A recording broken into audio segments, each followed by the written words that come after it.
Excuse me? Did you just ask what was BGK Network for? I'm glad that you asked. Let me get the number up because I know you're going to call. So BGK was founded by Michael. What happened to the number? The number's at the top of the screen now. But anyway, get the number. As I was saying, BGK Network was founded by... It's at the bottom of the screen.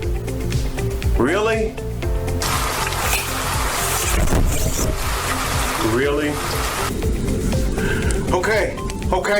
I'm sorry for calling you Michael. Apostle, just put me back where I can talk. Just put me back, please. Wow, some people are so sensitive, right? But seriously, what you just saw was a sample of what Apostle Michael Dulaney and Evangelist Tiffany can do through virtual ministry with BGK Network. They founded BGK to help people like you and myself to put the gospel out around the world. It's a great opportunity. I do encourage you to call the number. It's more affordable than you think. Give them a call. I did.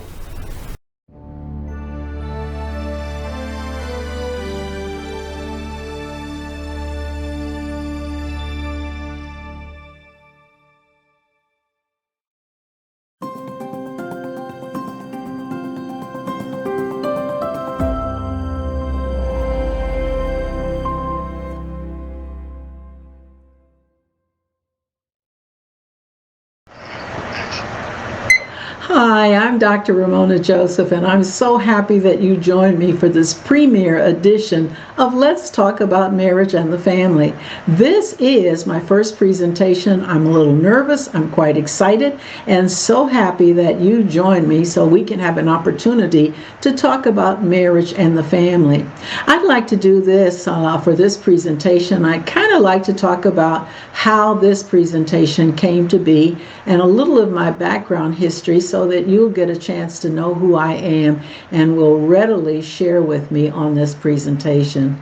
I'm Dr. Ramona Joseph, and people call me Dr. Mom, and I just am happy if you don't call me late for dinner.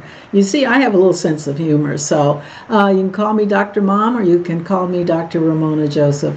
I'm just happy to be in the lives of so many men and women of God and so many people that I have had an opportunity to mentor in counseling, in marriage, and in families. I was a pastoral counselor in the city of Chicago. I was certified as a domestic violence counselor by the state of Illinois.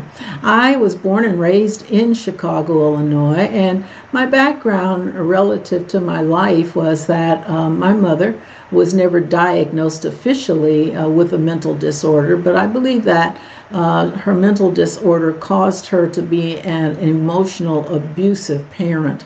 So I lived in that type of emotional abuse for all of my life. My mother died in 2010. She was 100 years old. God had blessed her with longevity, but she continued to be that type of overbearing individual that caused me a lot of emotional damage. That's some of the things that we're going to be talking about. We're going to be talking about emotional damage that many people receive from parents, from siblings, from incidents and things that happened in their life. Let me tell you just a little bit more about myself. Yes, I was born and raised in Chicago. I went to Hirsch High School on the south side of Chicago. Of course, that was in the 60s, and there were a lot of changes and things that were happening in Chicago and in the school system at that time. I graduated from Hirsch High School, and I had an opportunity to do degrees at Roosevelt University and DePaul University. I did a master's in theological studies at McCormick Theological Seminary and went on to do a doctorate in ministry. I'm so excited about how God blessed me to be able to have education. My primary goals in my education was to learn about pastoral counseling and how to be effective in counseling and in helping people. I lived in Chicago all of my life. I was a radio, television talk show host. I had my own television show every Sunday morning at 6 a.m. and that show was on Chicago Cable. It was a show that was entitled life-changing experiences. And for 10 years, I was able to do that show, and I just really thank and praise God. It was very exciting because one time I met one of a congressman's wife, and she said, when we are in Chicago, we watch your presentation every Sunday morning. And that really frightened me, that here's the congressman and his wife watching the presentation. But I was happy that she said how much it blessed her. And that's what I'm hoping Let's Talk About Marriage and the Family will be for you. It will be a dynamic blessing that you'll have an opportunity to hear and learn some things about marriage. I was married for 27 years. My spouse was in the home for 24 of those years, and he divorced me. Which was a rather traumatic experience because I had never thought that divorce was going to be my pill in life. I was a part of Let's Talk About Marriage and the Family, which was on a Christian radio station. There was the Caucasian male pastor, and his wife had run off with the chairman of the deacon board, and he was quite incensed about it, talked about his thoughts and his actions during that time until God really convicted him that he had to change his way because he was teaching people every single Sunday. And then there was the African American black host. She had been on the show since the origination. She is now resting in the bosom of Jesus Christ. But she had a husband who died from AIDS, came out and told her about his other life. And she suspected that she had been infected, but she wasn't, and she had found a second husband, and their life was picture perfect. I was the third host on the presentation. I was the newly divorced individual and was still living single and have remained single all of the rest of my life. The presentation was heard throughout Indiana, Illinois, southern Michigan, and part of Wisconsin because it was a 50,000 watt radio station, which, if you know anything about radio wattage, that was very, very powerful. It was, of course, before all of the podcasts and Siri. The show was aired from 5 until 7 p.m. every single weekday. And then the owner of the radio station gave me a spot, and I was on from 3 until 5. People would call in with various issues. They were calling in about domestic violence. They were talking about pornography. They were talking about things that were not talked about in the church at that time. And to my chagrin, those things are still not talked about in the church. We're still hiding under the banner that all marriages and all families are functional when there is a reality that there is some dysfunction. So when we talk about let's talk about marriage and the family, it's going to be an open forum. I am going to be asking from time to time that you submit your name and some of the issues that you would like to have talked about to me. I can be reached at rjjoseph920@gmail.com. I'll give you that address again that you can reach out to me and ask me questions, and you can also secure counseling from me, pastoral counseling, because I do that for family and marriages. You can give me a phone call if you'd like to, and that phone number is 817-442-3254. I'd be so happy to have an opportunity to hear your voice. As I said, this is the premiere edition. This is the first time that this presentation is being aired, and I'm just so excited to have an opportunity to tell you a lot more about marriage and the family. After I moved from Chicago, I went to Charlotte, North Carolina, and I lived there for 6 years. During my time there, I was able to take 2 years of clinical pastoral education toward becoming a board-certified chaplain. And that was an awesome experience because I had met a lot of families. I met people that were struggling because one spouse may have been diagnosed with a terminal illness. And that's something we're going to be talking about. How do you handle terminal illness in the family? How do you support the patient? Currently, I work as a substance abuse counselor for an agency here in Texas. Oh, you're going to ask me, how did I get to Texas? Well, I left from Charlotte and I moved down to Sumter, South Carolina, and I lived there for a couple of years, and then I had an opportunity to come to Texas. And yes, I live in the DFW Metroplex of the great state of Texas. And so I have an opportunity in the substance abuse facility that I work in. It's a standalone facility, 69 beds, and so it's residential. We have an opportunity to talk with and be with patients for 30 days while they are getting their treatment for alcohol and substance abuse. It's been very interesting to have the dynamic of working with these patients and also working with their families. How do you support someone that has an addiction? That's some of the things they're going to be talking about, because I am going to have the executive director of my facility on to talk about what she knows about addiction, because she experienced it firsthand with her own children, and then what it takes to be an executive director of a facility. How do you interact with families?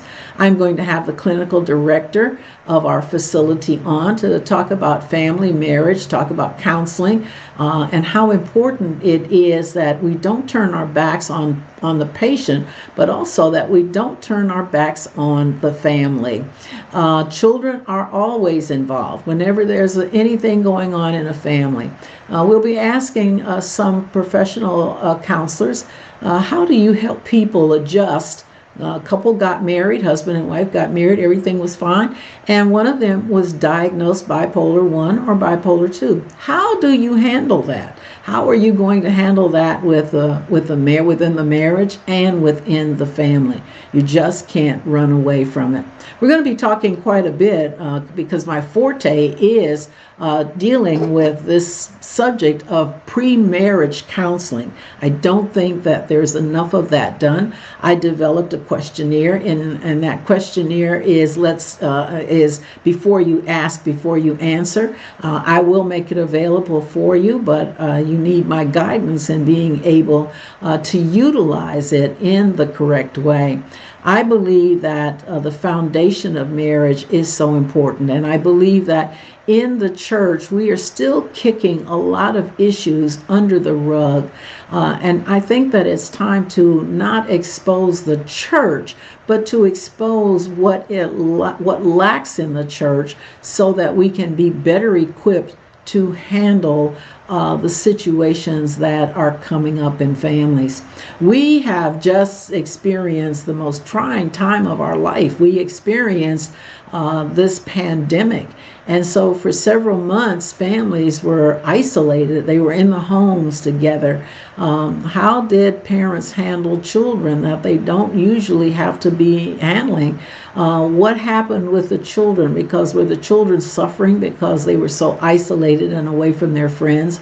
Were they also suffering because mom and dad just did not know how to handle them as an educator? Mom and dad was handling them as parents. So how do you handle children when you have to become the educator?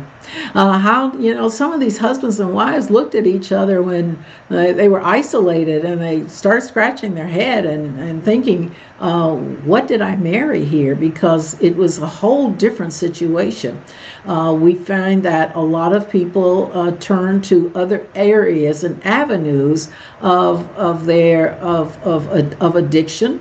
There's more people working from home, but not knowing how to take a break, not knowing how to relax, not knowing how to just come out of their house or their apartment, walk around, get a little fresh air, and be able to go back into the work dynamic.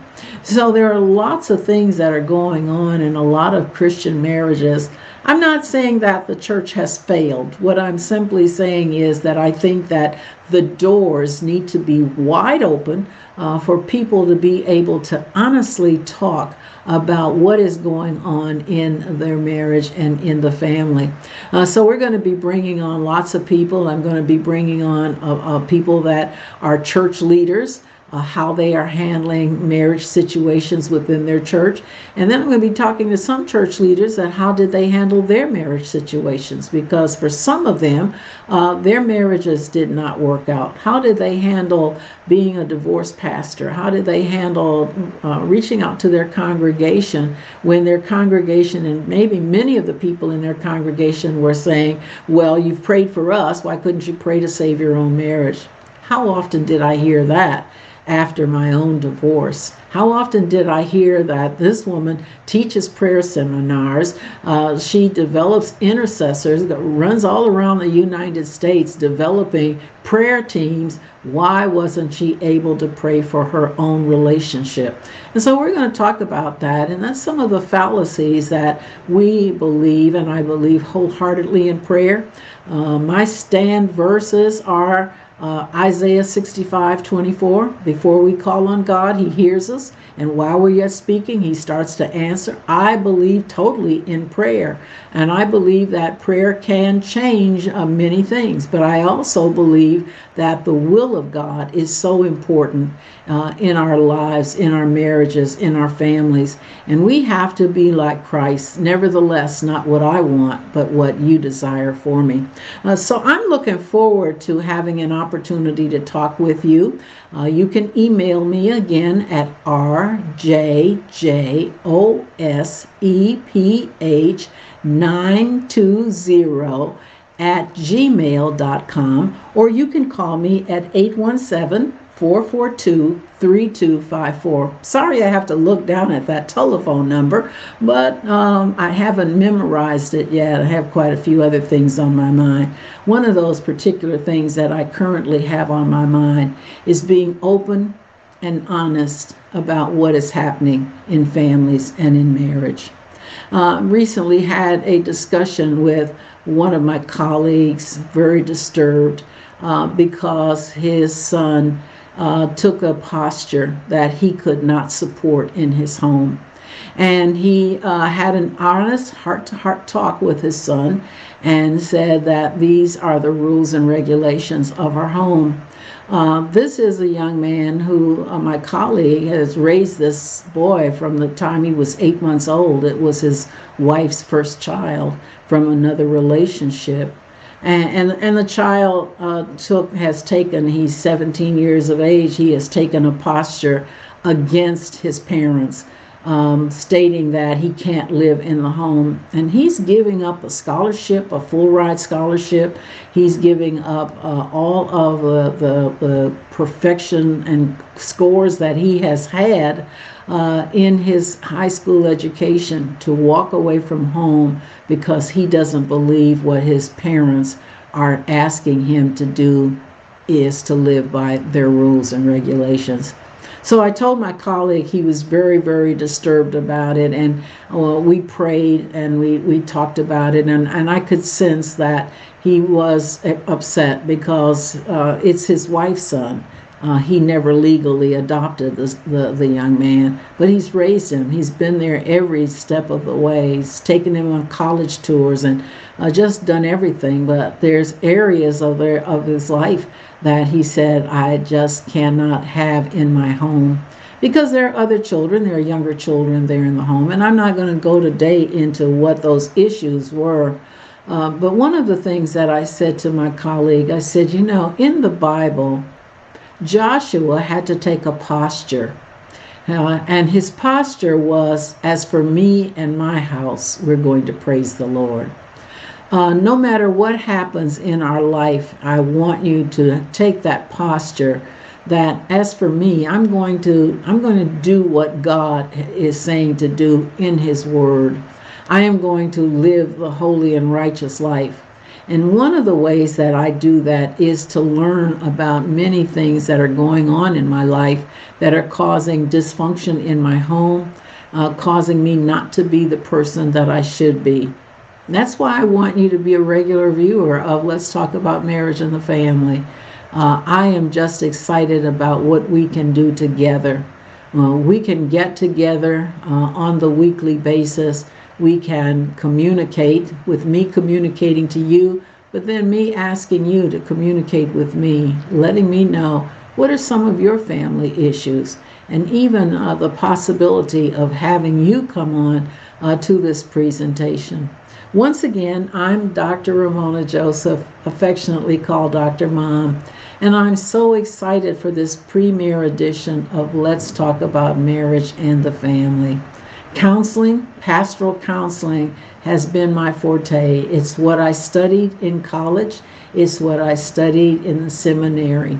I believe that while every pastor has an opportunity to lead their congregation, I think that there are many times that pastors need to look and say, I'm not certified, legalized as an attorney. I am not certified and legalized as a physician. I am the leader of the congregation, and sometimes turning the counseling ministries over to people that have worked through education, through study, through years of experience, and turning that counseling over to them so that the people that the pastor leads are whole and happy. Once again, I want you to think in terms of some of the dynamics about marriage and family that you would like to hear. And I will be ever so happy to include those items in my presentations. Well, there's just a few minutes left, about 5 minutes or so left on this presentation. Why not give me a call and let me know how you enjoy this first premiere presentation? Let me tell you what the next presentation is going to be about. It's going to be about the history of marriage. And I have some information that is going to surprise you about what was really going on in the olden days. So we're talking several centuries ago about marriage. We're going to talk about some of the laws that were changed right here in the United States to give people an opportunity, people of color, to give them an opportunity to marry. Do you realize that in many countries there are still laws that forbid people from getting married? There are laws on the books right here in the United States that simply say that a wife is the property of her husband, and the husband can beat her, and he can't beat his mule or his horse. So that's kind of comical that there are still laws on the book that are that old that say a man can beat his wife because she is his property, but he can't beat his horse or his mule. So I've got some interesting facts and things that I want to talk to you about in our forthcoming presentation. I think you're going to enjoy hearing some of the things about marriage that may be a surprise or a shock to you. And once again, thank you so much for joining me in this premiere edition of Let's Talk About Marriage and the Family.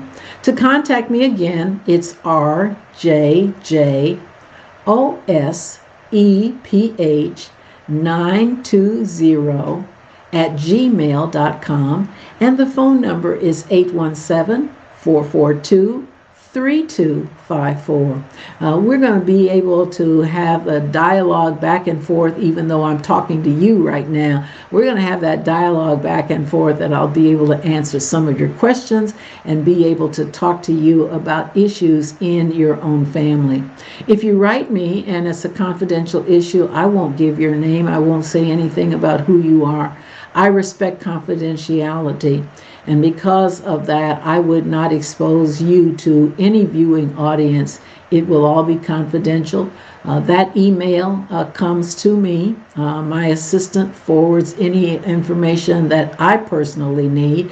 So she does read it, but she has also been signed to be a confidential handler of your materials that you request for this presentation. Again, thank you, thank you, thank you. I can never say thank you enough. And I want to thank Apostle Michael Delaney, because he has worked with me and is still working with me so that we have a presentation that is first rate, a presentation that will give you and afford you an opportunity to hear things about marriage. No, we're not a spice up show. We're not going to be trying to tell you how to spice up your marriage, but what we're going to tell you are some interesting things about how you can keep your marriage and how it can be whole and sanctified. and how you don't have to walk alone in the situations that you may be going through. Looks like I'm kind of trying to lose my voice. A little cough, but I'm okay. Thank you, Apostle Delaney. Thank you, Minister Lewis, for all the help that you have been giving to me to make Let's Talk About Marriage and the Family a real presentation. Thank you, viewing audience. And once again, I will look forward to sharing with you about marriage and the family. One other thing, I have a book that's called Lord, Teach Us to Pray. Lord, Teach Us to Pray. You can get that book at Amazon, Barnes & Noble, Target, and that book is priced moderately to help you to learn how to intercede, to be an intercessor. And I do teach classes from that book, but I'll be giving you more of that information at a later time. Well, as we used to say, I think the old clock on the wall is saying that it's about time for me to say goodbye to you. I certainly pray that you have enjoyed your time with me. And one of the things you'll find is that I have a sign-off that's my 3 favorite words. My sign-off is always love and peace. How about repeating that back to me? Love and peace. It's so important that we love one another because that's what our Bible tells us to do. And I pray that the peace of God would be all around you and your life and would be surrounding your family and your household. So it's that I wave goodbye to you and I say to you, love and peace. Blessings.